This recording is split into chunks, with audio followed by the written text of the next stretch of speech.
Hey, what's up, everybody? This is Dwight here of Auction Up YouTube channel. Got an exciting video for you guys today. Got three awesome sales. I'm finally figuring out a format for this channel, so I'm super excited to share it with you guys. But before we do anything else, I need some help.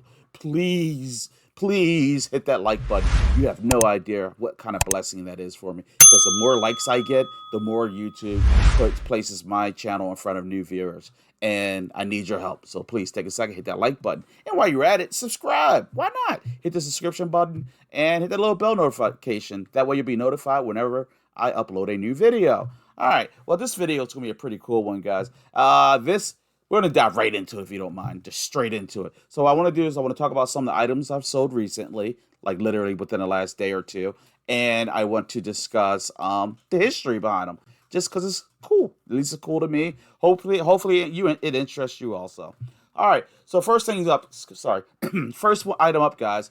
This right here was absolutely awesome. This is a vintage wood shadow box nursery lamp. I love this thing, guys. I bought this in a box lot at an auction, right?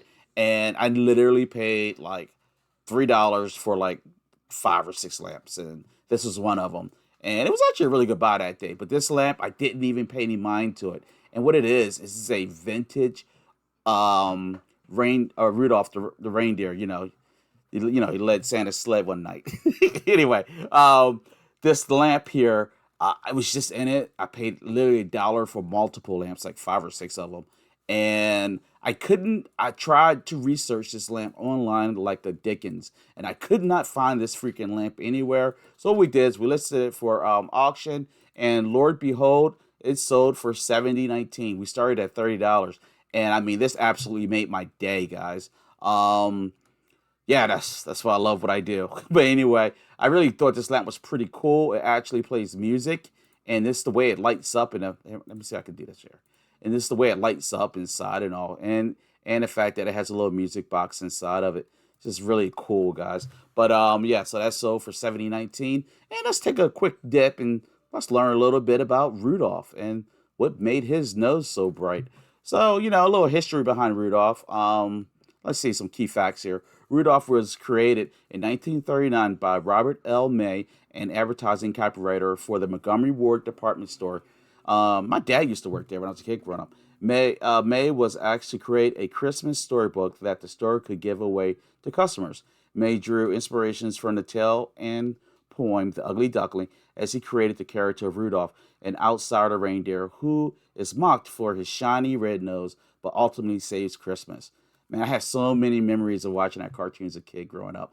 And it was like when you saw that cartoon, you knew it was an indicator that Christmas was literally right around the corner. All right, the story was an immediate hit with customers when Montgomery Ward handed Montgomery. I always call Montgomery Wards. It's Montgomery Ward handed out 2.4 million copies of May's book in 1939. Rudolph was illustrated by Denver Gillen, who gave Rudolph his signature glowing red nose. The illustration helped make Rudolph visually appealing. May's brother-in-law, Johnny Marks, wrote the lyrics and music of the song Rudolph the Red-Nosed Reindeer in 1949. Gene Autry recorded it that year, and it became a huge commercial success. Wow, even I know the name Gene Autry. I'm not the biggest country music fan, but I know that name. It was heavy hitters. Rudolph TV special first aired in 1964 on NBC. It was produced by Rankin Bass Animated Entertainment and features distinctive stop motion animation style of the studio. Rudolph remains one of the most popular, iconic Christmas characters. He represents overcoming adversity and finding acceptance through one's uniqueness. So yeah, this was a really cool product. I thought you guys would like to see this one. The next really cool thing that sold recently, Coca-Cola bottles. I know they're dime a dozen, but people collect them, and I don't know. I like Coke, especially rum and Coke, vodka and Coke. I don't care. Coca-Cola. How about what else you do with Coca-Cola? I don't know. I like Slurpee's flavor, Coca-Cola flavor. I don't know. Anyway, Coca-Cola, awesome thing. Bottles they sell, especially when you can actually the older bottles like these bottles, particularly were from Frederick, Maryland, and Westminster, Maryland. So when people can It's just a major part. Like the newer ones, it's not going to specify where it was manufactured. But these old school ones were actually manufactured in these areas, and it's pretty cool. You really think about it. And a quick dive into the history of Coca Cola. Not quite as interesting to me as Rudolph, but maybe it is to you guys. And to be honest, I actually took I took a tour of the Coca Cola plant in Atlanta, Georgia, with my wife many years ago when she was young. I haven't aged a bit, you know what I'm saying? I look the exact same. But, 16, 15, 16 years has been rough on her. No, I'm just kidding, guys. She looks perfect. Um, the We took a tour there, and it's just like you go in the plant, and then you have the room with all the different flavors, all the sodas from around the world, and it's amazing some of the stuff that is really popular in other countries. And I remember that one of them, it tastes like lemon peel, like grapefruit or lemon peel. The peel, the rind, it was horrible, but it was like one of the most popular sodas in I forgot what country. But anyway, back on track. Let's learn a little bit about Coca Cola. Brief history on Coca Cola. Coca Cola was invented in 1886 by John Pemberton, a pharmacist in Atlanta, Georgia. He concocted a formula for a syrup that could be mixed with carbonated water to create a refreshing beverage. The name Coca Cola was suggested by Pemberton's bookkeeper, who thought the two C's would look good in advertising. In the late 1880s, Assus Candler, I don't know how to say that, Candler, acquired the rights to Coca Cola and began marketing it aggressively. He distributed promotional coupons for free Coca Cola drinks, and by the 1890s, Coca Cola was being sold in every state in the U.S. The first bottling operation of Coca Cola was established in 1899 in Chattanooga, Tennessee.